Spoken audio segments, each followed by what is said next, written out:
You're driving down Route 30 in Chester County.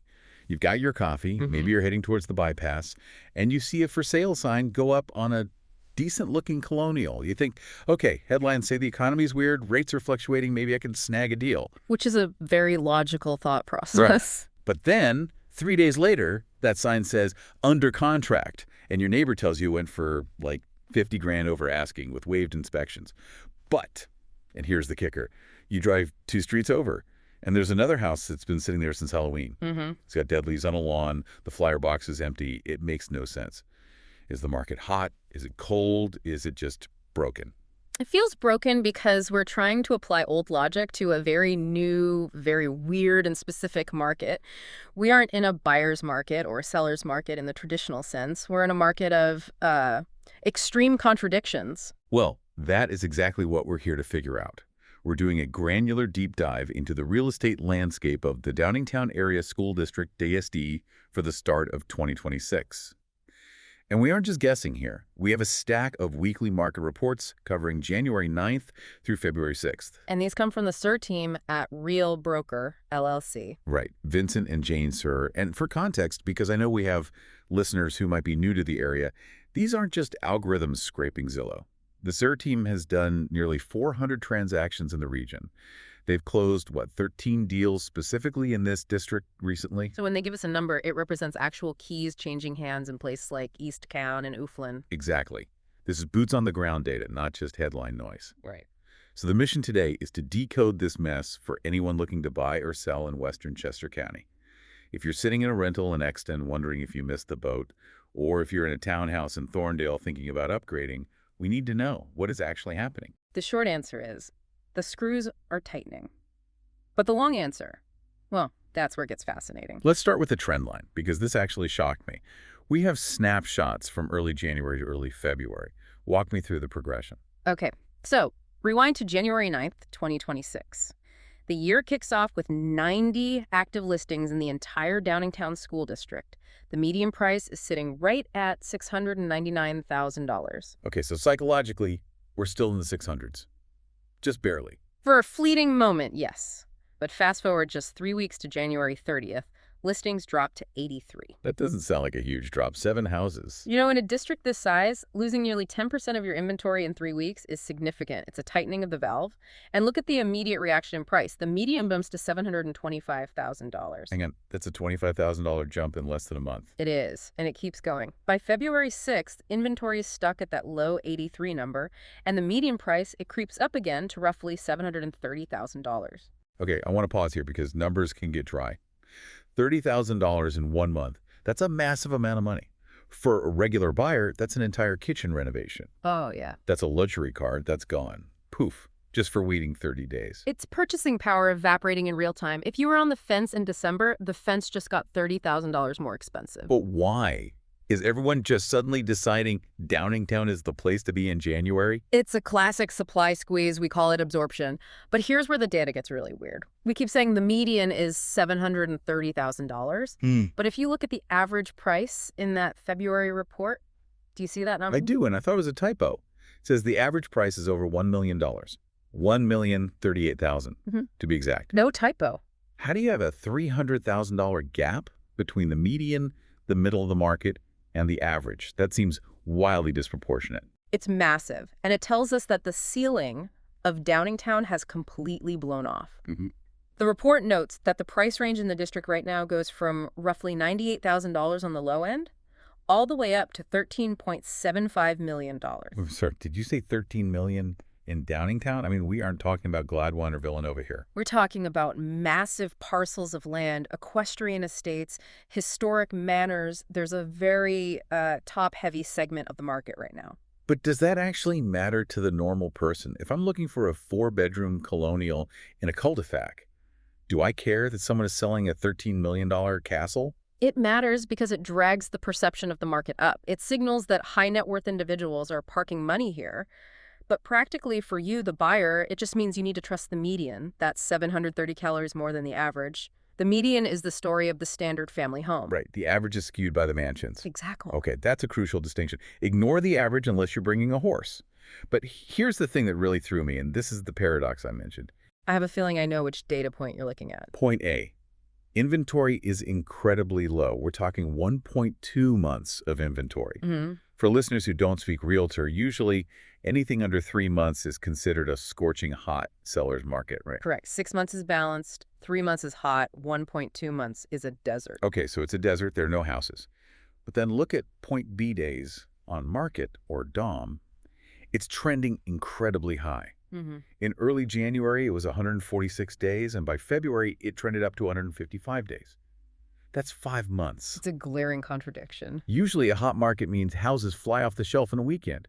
If there's no inventory, why is the stuff that is listed sitting there for 5 months? Is the inventory just garbage? Think of it like a grocery store bread aisle. Okay, I'm hungry. Let's go with that. Normally, the shelf is full. Right now, there are only, say, 12 loaves of bread for the whole town. That's your 1.2 months of supply. Right. But 10 of those loaves are stale, rock hard, and priced at $20 a loaf.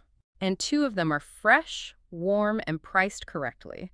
The 2 fresh loaves disappear before they even hit the shelf. They sell in 3 days. They don't even register on the days on market average because they're gone so fast. Okay, so. But those 10 stale, overpriced loaves, they sit there and sit there, and they drag the average up to 155 days.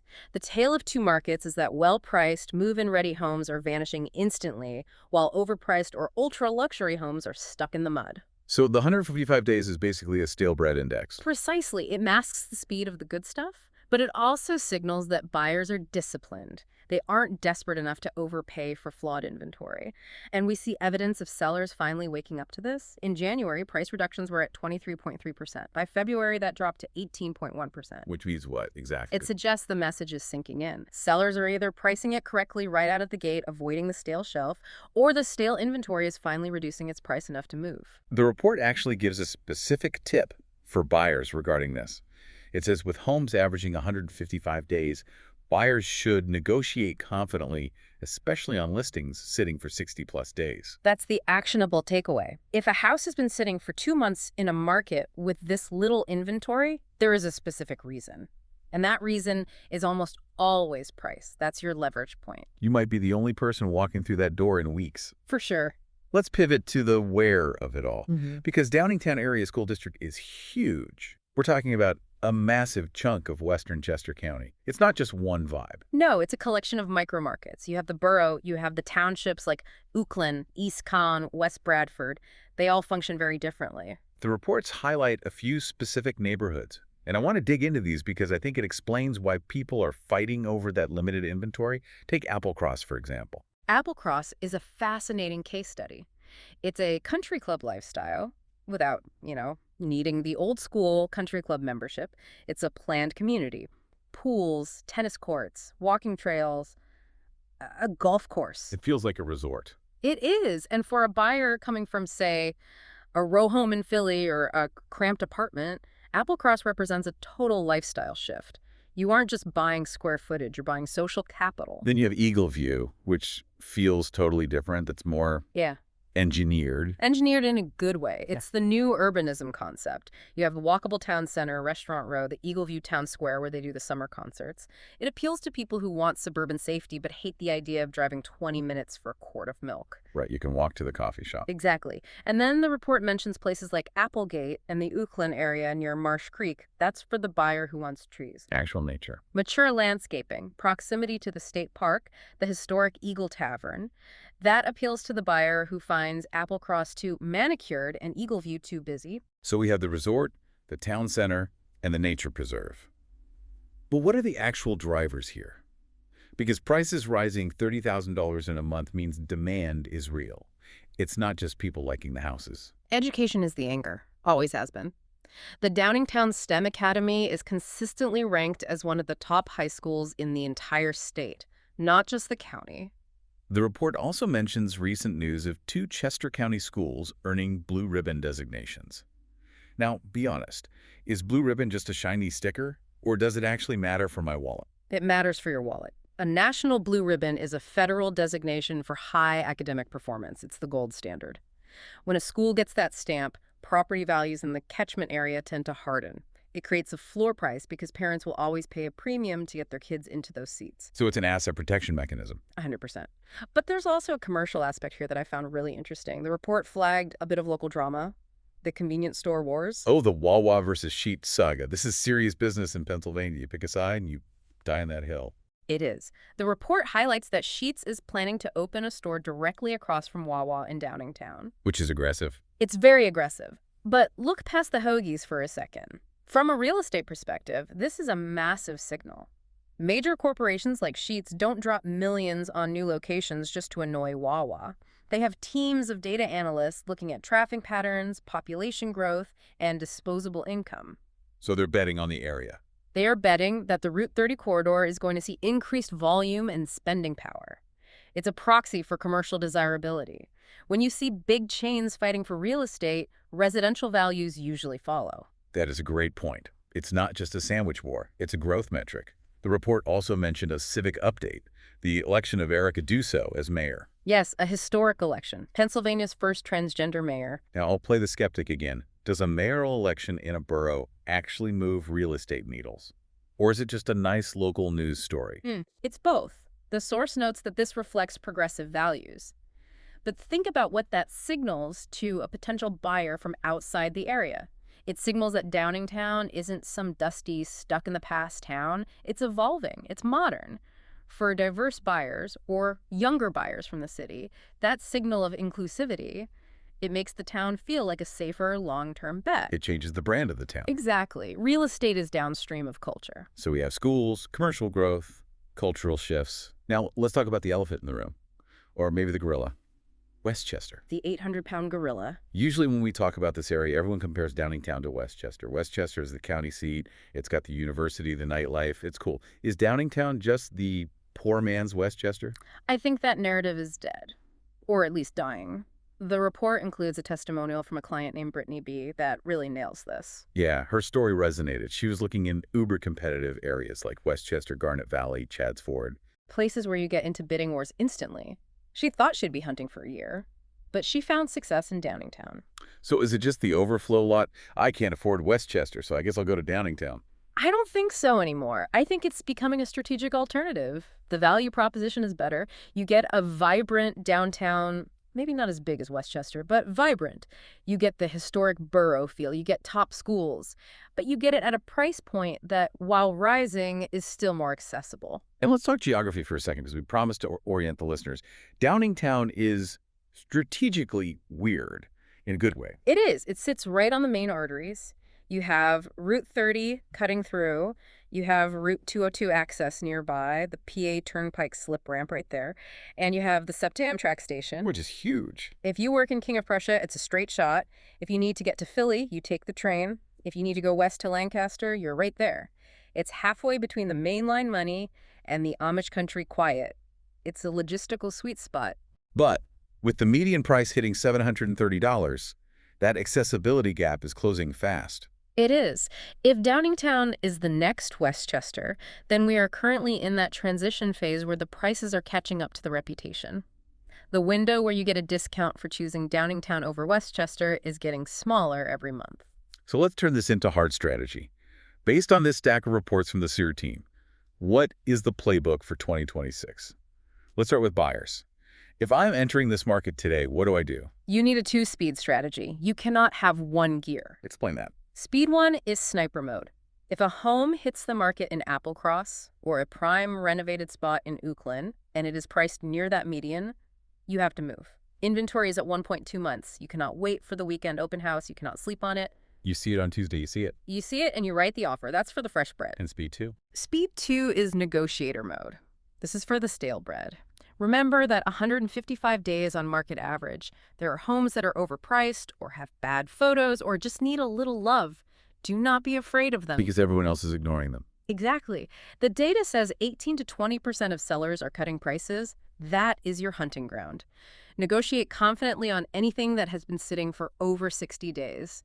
The SEER team explicitly advises this. You might be the only offer they've seen in months. You can ask for inspections. You can ask for closing costs. So don't be scared by the $730 median. No. There are entry points. The data shows a wide range. But you have to be willing to look at the older stock or the stuff that needs paint to get under that $500,000 mark. Okay, flip the script. On a seller, I see the headlines, inventory low, prices up. I'm thinking, great, I'll list my house for 50 grand over what my neighbor got and see what happens. And that is how you end up sitting on the market for 155 days. That's the danger. That is the trap. The danger for sellers right now is complacency. Buyers are smart. They have the data on their phones. If you overprice, they will ghost you. And once you sit for 2 weeks, people assume something is wrong with the house. You become the stale bread. You do. The fact that nearly 1 in 5 of your neighbors are having to cut prices tells you that the market is rejecting over-ambitious pricing. You need to price it to the fresh market, not the stale market. The report mentions a custom appreciation report. I assume this means not all neighborhoods are rising at the same rate. Correct. What's happening in East Con might be totally different from West Bradford. You need to know how your specific street is performing. You can't just use the district average. You need a microanalysis. It brings us back to that client testimonial from Tim G. in the report. He mentioned that despite the market being overwhelming, having someone walk them through the value was key. In a mixed market like this, high prices, A&D high days on market expertise matters more than in a market where everything just sells itself. You need a guide to tell you, this one is priced to sell versus this one is dreaming. So as we wrap this up, let's look at the big picture. Downingtown is in a unique transition. It is. It's a seller's market. By definition, supply is drastically low. But it's a buyer's opportunity by behavior. The pace is slow for a lot of homes. It's a sweet spot. But sweet spots don't last forever. No. With prices rising $30,000 in just the month of January, the window of accessibility is definitely closing. And here's a thought to leave you with. We talked about the luxury inventory dragging the average price over $1 million. We've talked about commercial giants like Sheetz placing their bets. Is Downingtown about to lose its status as the accessible alternative? Are we watching it become the next high-price enclave of Chester County in real time? The data certainly points in that direction. If you're waiting for prices to come back down to 2020 levels, I wouldn't hold your breath. A sobering thought for some, an exciting one for homeowners. If you want to dive deeper into these numbers or check out those neighborhood-specific reports from Vincent and Jane Sear, we definitely encourage you to check the data for yourself. Always stay curious. Thanks for listening to The Deep Dive. We'll catch you on the next